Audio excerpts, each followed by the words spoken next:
اور اسی طرح قرآن پاک کے اندر ہے کہ ما قطعتم من لینۃ او ترکتموها قائمۃ علی اصولها۔ نبی علیہ الصلوۃ والسلام نے یہود کے کچھ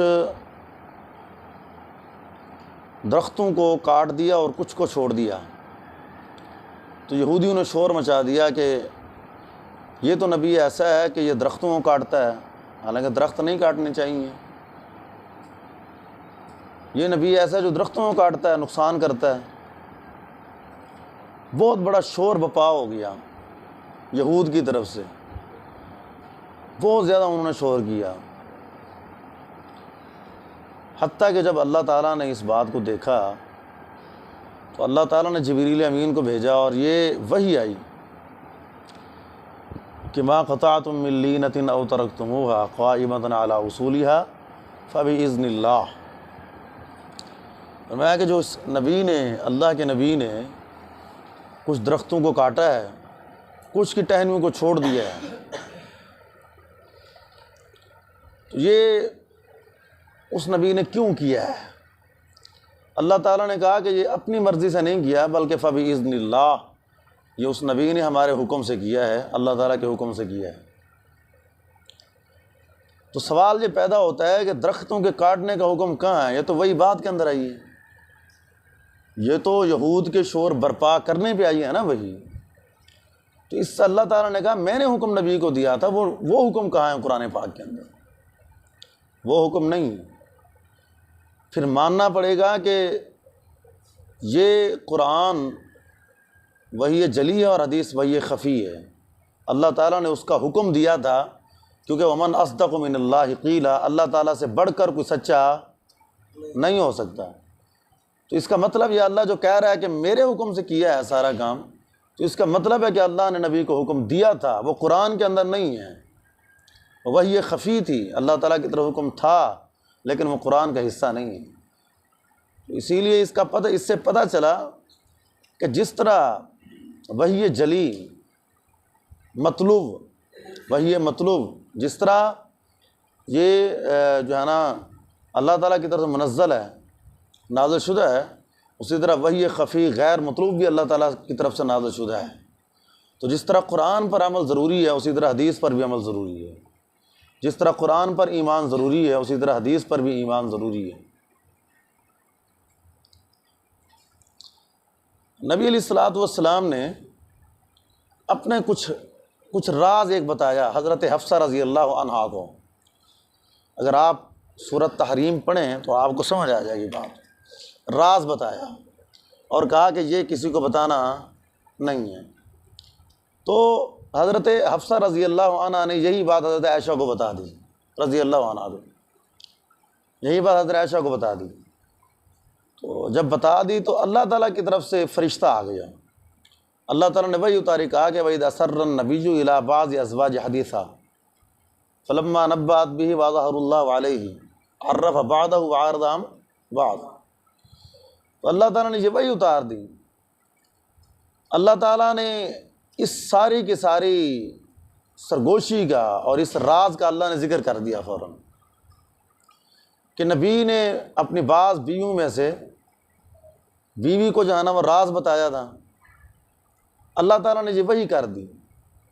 تو اچھا اس وحی سے پہلے اس راز کا ذکر تو قرآن کے اندر نہیں ہے، تو وحی تو بعد کے اندر آئی ہے، وحی تو بعد کی چیز ہے نا۔ یہ تو حضرت حفصہ رضی اللہ عنہ کے راز حضرت عائشہ کو بتانے کے بعد کی وحی ہے، اور یہ جو سارا کا سارا کام کیا تھا یہ کہاں ہے؟ اللہ تعالیٰ نے کہا جو اللہ تعالیٰ نے بات بتائی یہ کہاں ہے؟ یہ تو قرآن کے اندر نہیں ہے، یہ حدیث کے اندر ہے۔ اس سے پتہ چلا کہ نبی کی بات بھی حجت ہے، نبی کی بات حجت ہونے کی وجہ سے اللہ نے نبی کی بات کے بعد نبی کا دفاع کرتے ہوئے اس بات کے اندر قرآن نازل کی ہے۔ اگر نبی کی خود کی بات حجت نہ ہوتی تو اللہ نبی کی بات پر قرآن نازل نہ کرتا، سیدھی سی بات سمجھ آئی ہے نا میری؟ یہ اگر نبی کی بات، میاں صاحب اگر نبی کی بات حجت نہ ہوتی تو نبی کی بات کے بعد اللہ تعالیٰ نبی کے دفاع کے اندر قرآن نہ اتارتا اللہ تعالیٰ قرآن۔ تو اس سے پتہ چلا کہ نبی کی بات اللہ کے ہاں بھی حجت ہے، اللہ کے ہاں بھی حجت ہے نبی کی بات، اور امت کے ہاں بھی حجت ہے۔ جس طرح قرآن اللہ کی بات حجت ہے امت پر، اور اسی طرح نبی علیہ الصلوۃ والسلام کی بات بھی اس امت پر حجت ہے۔ تو جس طرح قرآن پر ایمان ضروری ہے، اسی طرح وحی خفی پر بھی ایمان ضروری ہے، حدیث پر بھی ایمان ضروری ہے۔ اور اسی طرح قرآن پاک کے اندر ہے اذ تقول للمؤمنین الن یکفیکم ان یمدکم ربکم بثلاثۃ آلاف۔ اللہ تعالیٰ نے یہاں پر اپنے نبی کی مدد کرنے کا کہا ہے، اپنے نبی کی مدد کرنے کا یہاں پر اللہ تعالیٰ نے کہا ہے۔ یہ قرآن پاک کون سی آیت ہے بلا؟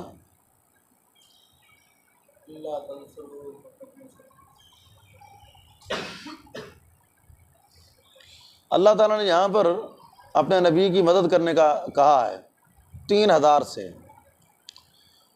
تو اللہ تعالیٰ نے تو اس جنگ کے اندر پہلے مدد کی فرشتوں کو بھیج کر، اللہ تعالیٰ نے جنگ کے اندر فرشتوں کو بھیج کر پہلے نبی کی مدد کی، صحابہ کی مدد کی اللہ تعالیٰ نے۔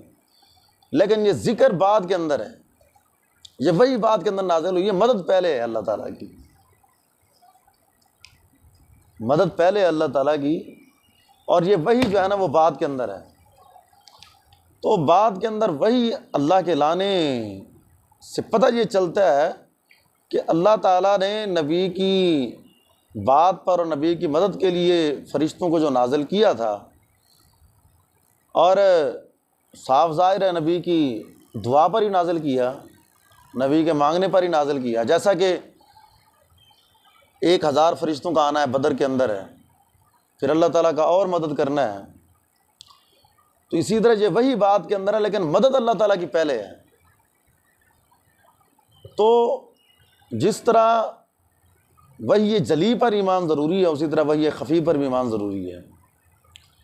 اور اسی طرح قرآن پاک کے اندر سورۃ مجادلہ کے اندر ہے کہ الم تر الی الذین نہوا عن النجوى ثم یعودون لما نہوا عنہ یتناجون بالاثم والعدوان۔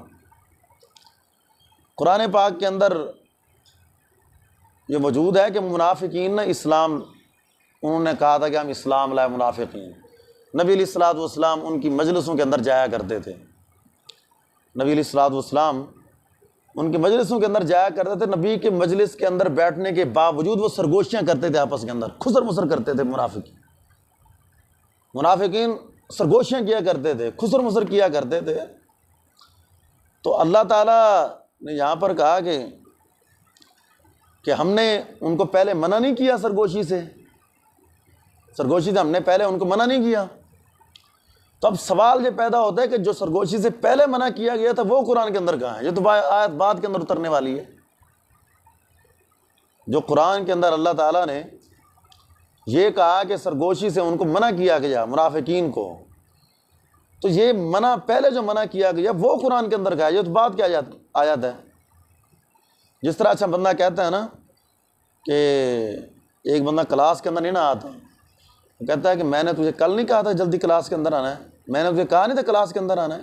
اس کا مطلب یہ ہے کہ استاد نے کل بھی اسے کہا تھا،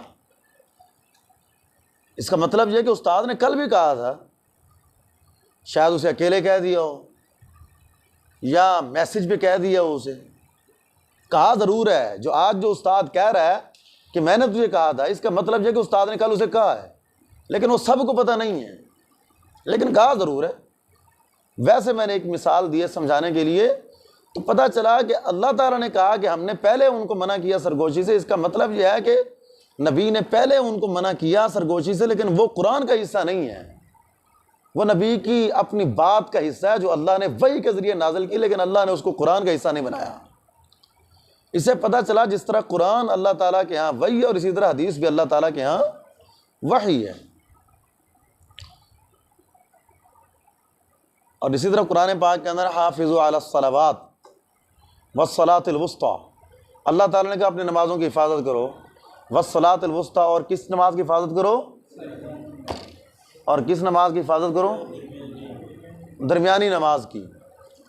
اب اللہ نے کہا کہ نمازوں کی حفاظت کرو، اور خصوصاً درمیانی نماز کی حفاظت کرو۔ اب درمیانی نماز کی حفاظت کرو، اس کا تعین کون کرے گا درمیانی نماز کون سی ہے؟ اچھا کون سی ہے درمیانی نماز، کو پتہ ہے آپ کو؟ عصر کی نماز ہے۔ ابوبکر آپ پتہ ہے درمیانی نماز کا کون سی ہے؟ عصر کی ہے نا؟ ٹھیک ہے، تو آج اس درمیانی نماز کا جو تعین ہے وہ کون کرے گا؟ قرآن پاک کے اندر تو یہ درمیانی نماز کی حفاظت کرو، درمیانی اب کیا بنتی ہے کوئی پتہ نہیں ہے۔ جب تک درمیانی نماز پر نبی کی مہر نہ ہو اس وقت تک ہم اپنے قیاس، اپنی آراء سے جو ہے نا اس نماز کو درمیانی نماز متعین نہیں کر سکتے، کبھی بھی نہیں کر سکتے اس کو، کیونکہ یہ عبادات کا مسئلہ ہے۔ عبادات کے اندر نبی سے دلیل کا ہونا ضروری ہے۔ تو بات کرنے کا مقصد یہ ہے کہ اس کا تعین امام الانبیاء کریں گے، اور اللہ نے اسی لیے اس کو مجمل بیان کیا ہے تاکہ اس کی تفصیل محمد صلی اللہ علیہ وسلم کریں۔ اللہ نے اسے مطلق بیان کیا ہے تاکہ اس کی تقیید امام الانبیاء کریں۔ تو آپ اصول شاشی پڑھیں گے نا، تو اصول شاشی کے اندر یہ سارے کے ساری چیزیں موجود ہیں، انشاءاللہ آپ کو مزید سمجھ آئے گی، مفسر، محکم، مجمل ہیں۔ اور جن بھائیوں نے پڑھی ہے ان کو سمجھ نہیں ہے تو وہ دوبارہ پڑھ سکتے ہیں۔ آپ نے پڑھی ہے اصول شاشی؟ آپ نے نہیں پڑھی؟ اچھا اچھا،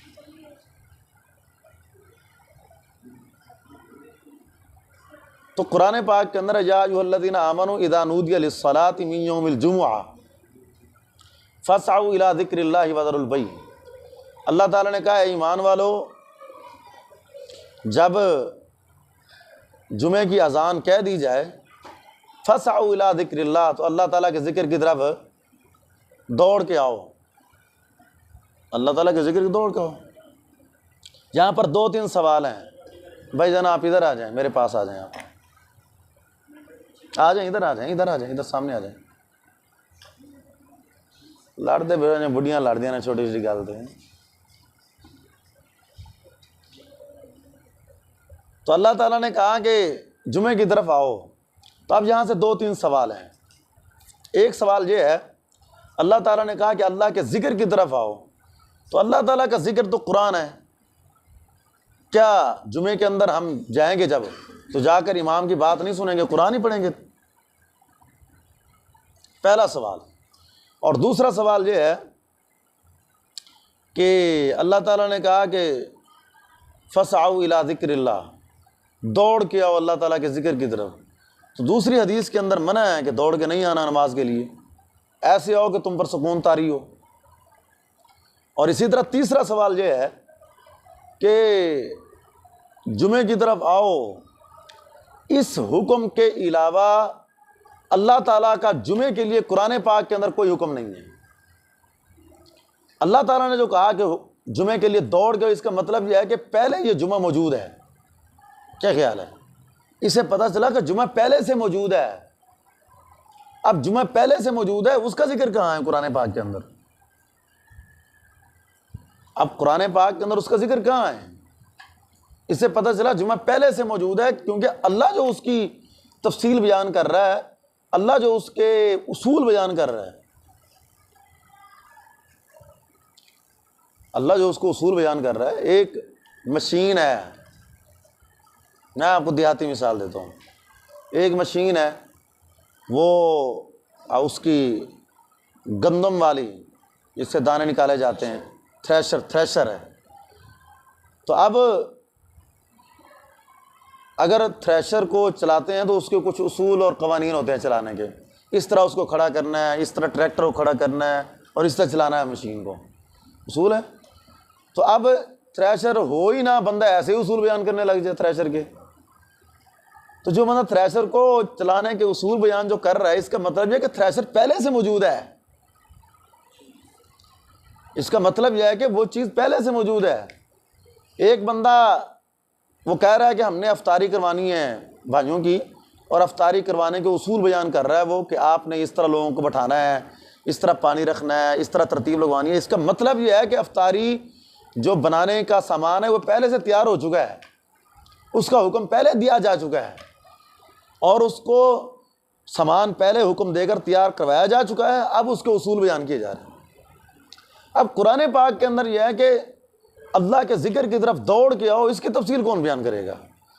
اب جمعہ کے اندر آ کر ہم نے ذکر کرنا ہے، قرآن پاک پڑھنا ہے، یہ کیا کرنا ہے ہم نے، اس کی تفصیل کون بیان کرے گا؟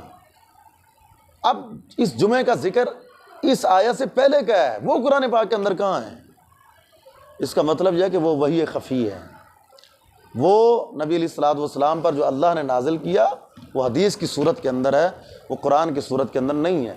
تو پتہ چلا کہ جس طرح حدیث پر ایمان ضروری ہے اسی طرح قرآن پر بھی، جس طرح قرآن پر ایمان ضروری ہے اسی طرح حدیث رسول پر بھی ایمان ضروری ہے۔ کیا خیال ہو عمیر بھائی؟ ٹھیک ہے نا بات میری؟ صحیح۔ اب قرآن پاک کے اندر ہے فالآن باشروہن، آگے آیت کیا ہے؟ مکمل آیت پڑھیں نا۔ تو اس کے اندر یہ ہے، اللہ تعالیٰ نے کہا کہ پہلے رمضان کے اندر مباشرت کرنے سے منع کیا گیا تھا۔ مباشرت جانتے ہیں کسے کہتے ہیں؟ جس کو پتہ نہیں ہے وہ ہاتھ کھڑا کرے، پتہ سارے نہیں ہونا ہے۔ قرآن پاک کے اندر ہے کہ اصل نہ پہلے مباشرت کرنے سے، بیویوں سے جماع کرنے سے منع کیا گیا تھا پہلے رمضان کی راتوں کے اندر۔ رمضان کی راتوں کے اندر پہلے منع تھا، کیونکہ پہلے روزہ یہ بھی تھا نا کہ صحابہ اکرام افطاری کرتے، افطاری کرنے کے بعد دوبارہ روزہ شروع ہو جاتا تھا، اور جو صحابی سو جاتا تھا اس کا روزہ بھی شروع ہو جاتا تھا۔ پہلے روزہ یہ تھا، پھر اللہ تعالیٰ نے اس کو تبدیل کیا کہ روزہ اس طرح نہیں ہے۔ تو اللہ تعالیٰ نے کہا کہ اب تم رمضان کی راتوں کے اندر اپنی بیویوں سے جماع کر سکتے ہو، اللہ تعالیٰ نے حکم دیا ہے۔ اب یہ حکم تو جماع کرنے کا ہے، مباشرت کرنے کا ہے بیویوں سے، روکنے کا کہاں ہے قرآن پاک کے اندر؟ سوال ہے نا کہ یہ تو حکم دینے کا ہے نا، روکنے کا کہاں ہے؟ اس سے پتہ چلا کہ پہلے اللہ نے روکا ہوا تھا، بعد کے اندر اس کو جاری کر دیا گیا، اس کا حکم دے دیا گیا۔ اس کا مطلب یہ ہے کہ جہاں جاری کرنے کا حکم وہاں روکنے کا بھی حکم ہے۔ حکومت پالیسیز بناتی ہے بعض، تو اس کے بعد اس کو وہ ختم کرتی ہے۔ اس کا مطلب یہ ہے کہ پہلے پالیسیز ہوتی ہیں، اس کے بعد ختم کرتی ہے حکومت ان کو۔ تو اس کا مطلب یہ ہے کہ اللہ نے پہلے حکم پہلے کہا ہوا تھا کہ یہ کام نہیں کرنا رمضان کی راتوں کے اندر، اب اللہ نے کہا کرنا ہے، اجازت ہے تمہیں۔ تو اب نہ کرنے والا حکم کہاں پہ ہے؟ ہمیں کیسے پتہ چلے گا؟ یہ قرآن کے اندر نہیں ہے بلکہ یہ حدیث کے اندر ہے حکم، یہ نبی کی بات کے اندر، یہ وحی خفی ہے۔ جس طرح قرآن پر عمل ضروری ہے اسی طرح حدیث پر بھی عمل ضروری ہے۔ اور اسی طرح قرآن پاک کے اندر یا مریم مقنوتی واسجدی ورکعی، اے مریم پہلے تو سجدہ کر پھر تو رکوع کر۔